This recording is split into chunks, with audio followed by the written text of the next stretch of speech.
Olá pessoal, tudo bem? Hoje estudaremos a retomada do conteúdo sobre atmosfera, calor e temperatura, os gases da atmosfera. Leitura da página 210 a 214. A atmosfera ajuda a controlar a temperatura na superfície terrestre, não ficando muito quente durante o dia e nem muito frio durante a noite. O que é a composição do ar? O ar é o resultado de misturas muito complexas de vários elementos que constituem a atmosfera terrestre, né? Então, os gases do ar não estão distribuídos igualmente por toda a extensão da atmosfera, pois a composição do ar varia com a altitude. Nesse gráfico, então, nós temos, né, a distribuição desses gases no ar, né? Então, nós temos 78% de nitrogênio, então é a maior parte, né, da atmosfera, 21% de oxigênio e 1% dos outros elementos, como dióxido de carbono, argônio, vapor d'água e de outros gases. Estudaremos agora as composições, né, de alguns gases e como ele é benéfico ou não para nós seres vivos e para o meio ambiente. Gás oxigênio, então, ele é utilizado, né, na respiração da grande maioria dos seres vivos, participa do processo de combustão, né, da queima, né? Então, o oxigênio é chamado de comburente. Gás nitrogênio, apesar de nós seres humanos não conseguimos obtê-lo através da nossa respiração pulmonar, nós precisamos muito do nitrogênio para vamos dizer assim, para a manutenção e a fabricação das proteínas do nosso organismo, né?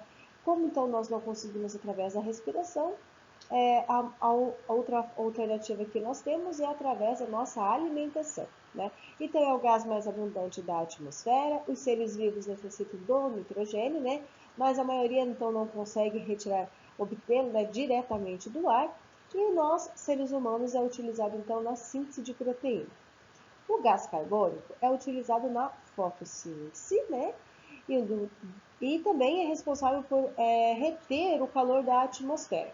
É muito importante porque ele ajuda no efeito estufa. Lembra que o efeito estufa natural, né, é muito importante para a manutenção da temperatura terrestre.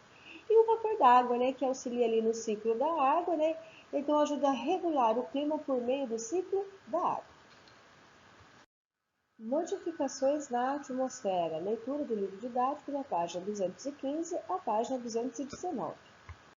A atmosfera, né? Então, a composição da atmosfera pode ser afetada por fenômenos, né, naturais, como erupções vulcânicas, né? Mas as atividades humanas também provocam, né, modificações, alterações como aquecimento global, chuva ácida e a destruição da camada de ozônio. Efeito estufa. Então, efeito estufa é um fenômeno natural, né?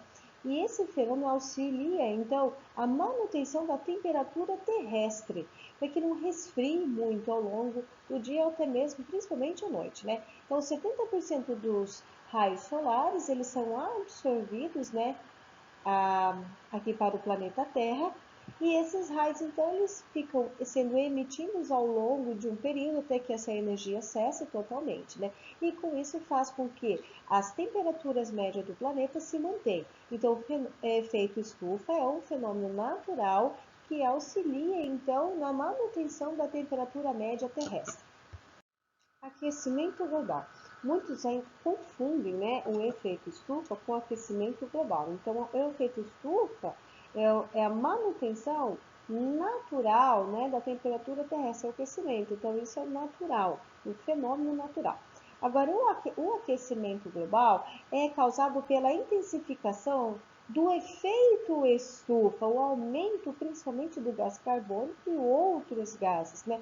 E geralmente isso está relacionado com algumas atividades humanas, né? Indústrias, queima de combustíveis derivados do petróleo, né? O aquecimento global é o aumento da temperatura atmosférica que vem acontecendo gradualmente ao longo dos últimos 100 anos, né? E um desses aumentos significativos está relacionado, então, com as atividades humanas, né? Como foi citado anteriormente, indústrias, queima de combustíveis, desmatamentos e queimadas. Então, esses são alguns fatores que auxiliam, então, no aquecimento global. E nessa imagem nós temos, então, um aumento, né, na retenção desses raios solares, então, intensificando ali, né, esse calor significativo. Então, nós temos de 2020 a 2029, né, e depois 2090, né, 2099.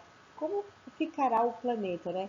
Nós podemos observar, então, que há um aumento significativo dessa temperatura, né? Se nada for feito, né, então nós poderemos sofrer ali com temperaturas até 75 graus Celsius, né? Mas, se algo for feito a partir de agora, de 2020, essas temperaturas médias poderá chegar ali em torno de 55 graus Celsius, né? Então, isso é uma estimativa, né, que os cientistas fizeram, né, que se nada for feito, o planeta Terra poderá chegar a uma temperatura ali em algumas regiões a 75 graus Celsius.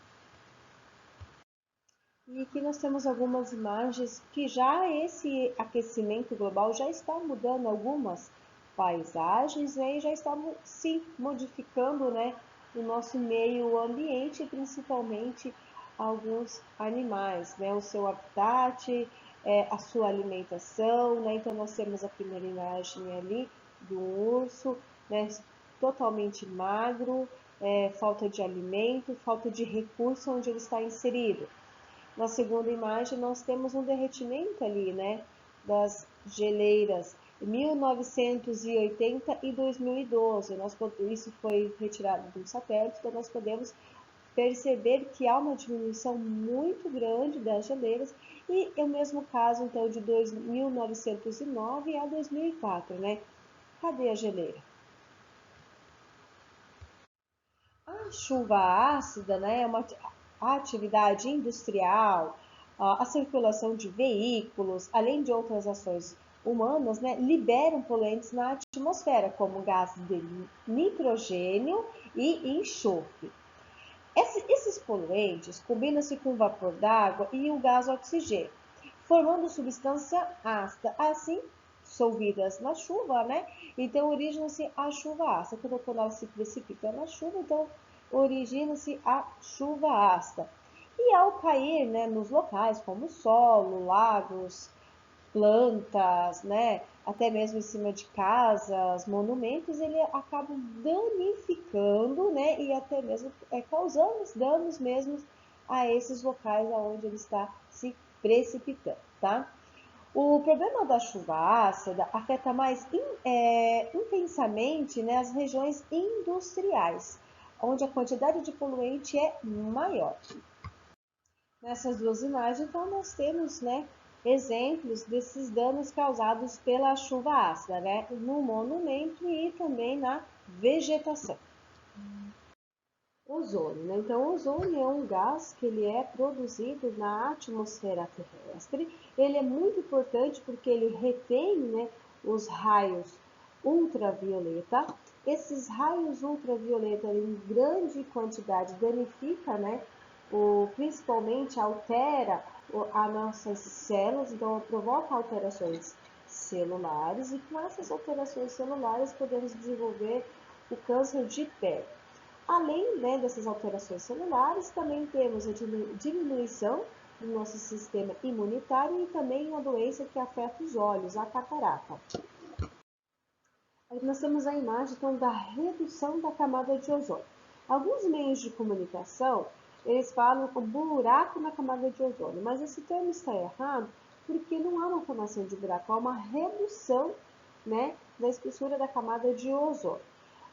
Foram tomadas algumas medidas por alguns países, né, para reduzir, né, esse efeito na camada de ozônio e alguns cientistas já avisam que ele está tendo uma recuperação. Então, setembro de 1981, né, nós temos ali essa camada de ozônio preservada. Em 87 já houve essa redução, já começa a aparecer essa redução. E depois, em 1999, podemos perceber, né, nitidamente, e em 2010, né, que já essa redução já começa a tomar outras formas. Bom, Por hoje é só, pessoal. Até a próxima aula. Tchau, tchau.